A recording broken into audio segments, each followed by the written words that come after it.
is the way the government has been going about renewable development is basically assuming that the electrical infrastructure is unlimited. And that is a really, really bad assumption, in my opinion, because this is actually one of the only substations for miles and miles around. The next one is actually not even in Painter. It's in the next municipal district over. Starland County, for example, has 2 active substations. And why that matters is because for a distribution connected substation or project, you have to be within proximity of the substation to be able to have any capacity. And actually that capacity gets filled very, very quickly as soon as you install a plant on it. What's the function of a substation for those of you that don't So the function of electricity? The function of a substation is to take transmission, which is, this is the transmission line coming directly in from the south here, and step down the voltage to a distribution line. And where the distribution here, just so we can So physically... actually the single line that goes back, and then the lines going into town, and the lines going that direction are all distribution lines. Okay. So when you talk about the transmission and distribution system, the substation is where they meet, where you're drawing power off the transmission line and putting it onto the distribution, which eventually it goes through Coronation and goes all the way down. And well, it doesn't serve my house, I'm off grid, but it serves my parents' house, who's not too far from us. So like it serves the whole community. And so this substation, if our community wanted to do a community project, would be the location it would have to be. To get even like a 4 megawatt project on the size of lines that these are, it would have to be in reasonable proximity to this substation. What are we talking, a mile or 2, or? Well, in Starland County, they were going to let us get away with a small project, 2 megawatts, 4 miles from the substation. But to be any bigger than that, we would have had to been much closer.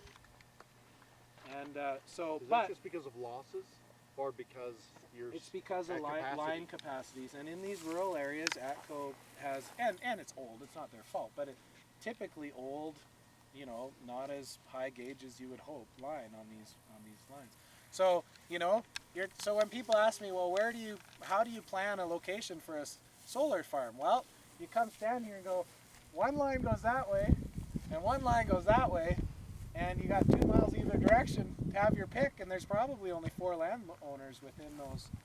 We own from here to Coronation, so that would be us, and we don't own that direction as far, so you'd have a couple other landowners that you could choose from, and that's basically your options.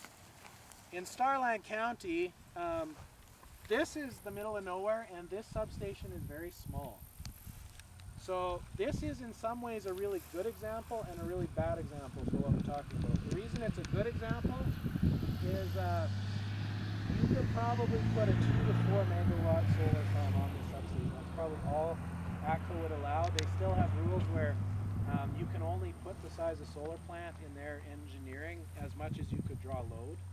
They won't do the math where you're actually adding power instead of taking it away, so you could actually do more. That's not how they calculate it.